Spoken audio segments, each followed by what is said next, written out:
우리는 그리스도인의 향기입니다. 어떤 향기를 전하며 살고 있나요? 좋은 향기인가요? 아니면 나쁜 향기인가요? 그 향기에 이끌려 누군가가 주님께 오기도 하고 멀어지기도 할 것입니다. 그리스도의 아름다운 향기가 될 수 있기를 소망합니다. 오늘 말씀을 읽도록 하겠습니다. 하나님이 우리에게 주시는 오늘의 말씀은 요한계시록 21장 18절에서 27절. 그 성벽은 벽옥으로 쌓았고 도성은 맑은 수정과 같은 순금으로 되어 있었습니다. 그 성벽의 주춧돌들은 각색 보석으로 꾸며져 있었습니다.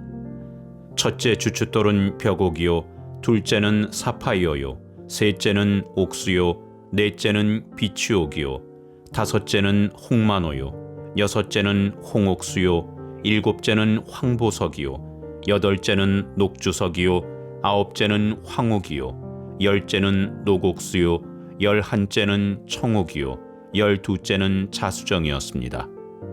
또 12대문은 12진주로 되어 있는데 그 대문들이 각각 진주 한 개로 되어 있었습니다. 도시의 넓은 거리는 맑은 수정과 같은 순금이었습니다. 나는 그 안에서 성전을 볼 수 없었습니다. 그것은 전능하신 주 하나님과 어린 양이 그 도성의 성전이시기 때문입니다. 그 도성에는 해나 달이 빛을 비출 필요가 없습니다. 그것은 하나님의 영광이 그 도성을 밝혀주며 어린 양이 그 도성의 등불이시기 때문입니다. 민족들이 그 빛 가운데로 다닐 것이요, 땅의 왕들이 그들의 영광을 그 도성으로 들여올 것입니다. 그 도성에는 밤이 없으므로 온종일 대문을 닫지 않을 것입니다. 그리고 사람들은 민족들의 영광과 명예를 그 도성으로 들여올 것입니다. 속된 것은 무엇이나 그 도성에 들어가지 못하고 가증한 일과 거짓을 행하는 자도 절대로 거기에 들어가지 못합니다. 다만 어린 양의 생명책에 기록되어 있는 사람들만이 들어갈 수 있습니다. 오늘 본문에서도 계속해서 새 예루살렘 성의 아름다움을 소개하고 있습니다. 18절에서 21절까지는 새 예루살렘 성이 각종 보석으로 이루어져 있음을 소개합니다. 성곽은 벽옥이고 성은 정금이고 성곽의 기초석은 12개의 보석으로 꾸며져 있고, 그래서 오늘 본문 19절에서 20절에는 그 보석의 이름들이 나열되고 있습니다. 또한 성의 12문은 진주이고 성의 길은 정금이라고 소개합니다. 정말 새 예루살렘 성은 눈부시게 아름답고 보배로운 곳이네요. 어렸을 때 소설이나 만화에서 즐겨 사용했던 이야기 중에 보물섬이 있습니다. 해적들이 그곳에 각종 보물들을 묻어두었고 그 장소를 찾아내기만 한다면 엄청난 보물을 발견하게 된다는 내용이었습니다. 그 보물들이 있는 지점을 알려주는 지도가 등장하기도 하는 것이죠. 그런데 요한계시록에서 인류가 그렇게도 원하고 바라던 보물섬의 실체를 보여주고 있네요. 그것은 하나님께서 이루시게 될 엄청나게 아름다운 변화이고요. 그 변화의 아름다움은 그 무엇으로도 표현할 수 없는 것입니다.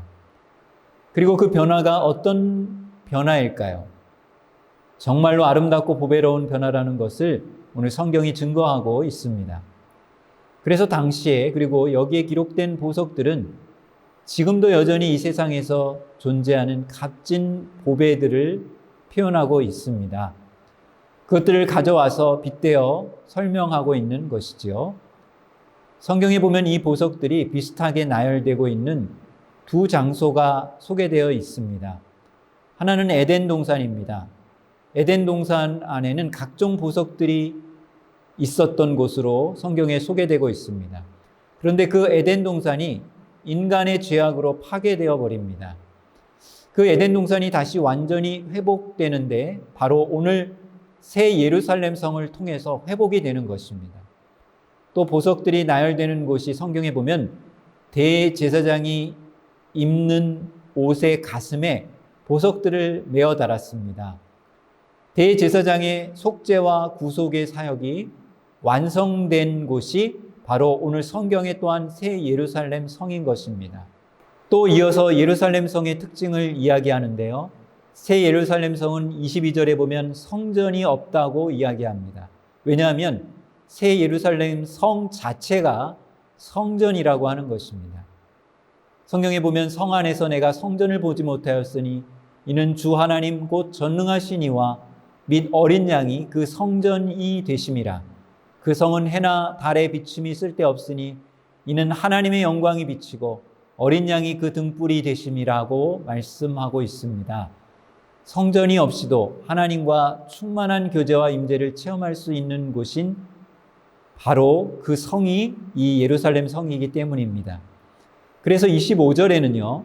낮에 성문들을 도무지 닫지 아니하리니 거기에는 밤이 없음이라고 말합니다. 이 밤은 어두움, 곧 죄와 악을 상징하는 것이죠.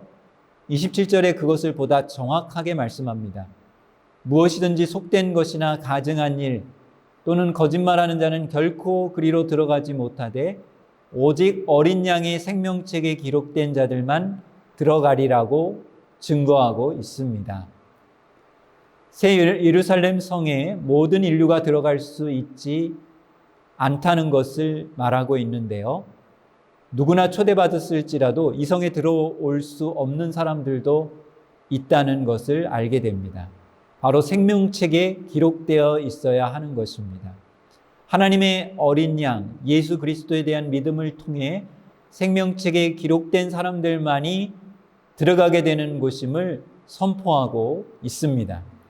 그리고 그곳은 죄 없이 이제는 하나님과 직접 만나고 소통하고 교제하는 충만한 기쁨과 은혜를 누리게 되는 상태이고 장소라는 것을 반드시 우리가 꼭 기억해야 합니다. 이 은혜를 우리 그리스도인은 미리 맛보고 누리는 자임을 다시금 깊이 깨달아야 합니다. 이미 새 예루살렘의 은혜가 우리의 삶 속에 임하고 있기 때문입니다. 힐끗힐끗 내 삶 속에서 새 예루살렘의 아름다운 보석과 같은 삶의 모습이 드러나야 하는 것이죠. 저분에게서 뭔가 보석이 있구나, 보배가 있구나 느껴지고 보여지는 것이 그리스도인의 삶입니다. 그리고 그리스도인은 모여있던 아니면 개인적으로 살아가던 우리의 삶이 곧 성전이 되어야 하는 것이지요. 너희가 하나님의 성전인 것과 하나님의 성령이 함께 하시는 것을 알지 못하느냐. 사도 바울은 말씀하고 있습니다. 왜냐하면 이미 예수 그리스도를 믿음으로 생명책에 우리의 이름이 기록되었기 때문입니다. 이 기쁨과 은혜를 누리는 삶이 되시기를 간절히 소망합니다. 다 함께 기도하겠습니다. 하나님, 우리에게 새 예루살렘 성을 예비하시고 또 지금 그 은혜를 누리며 살아가게 하시니 감사합니다. 하나님의 충만한 임재 가운데 성령의 능력으로 살게 하시니 감사합니다. 하나님께 영광 돌리고 또 많은 사람들 앞에서 아름다움과 그 보배로움을 증거하는 우리 삶이 되게 하옵소서. 예수 그리스도의 이름으로 기도드립니다. 아멘.